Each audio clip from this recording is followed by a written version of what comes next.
Hello, in this video I want to show you how to take a full page screenshot on Samsung Galaxy Flip 5. And to do this, first we'll need to open any app that allows us to scroll down. In this case I chose the settings. Now simply click on the power key and volume down key at the same time. Don't hold it, just click on it once and it should make the screenshot just like that. Now we can click on this scroll down pop-up on our screen on the bottom, and you need to keep clicking on it until you make a full page screenshot.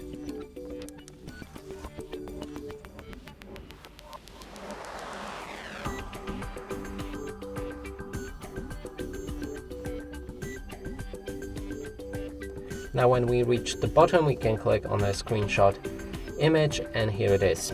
And that's it for this video. Hope you like it. Please consider subscribing to our channel, leave a like and a comment below.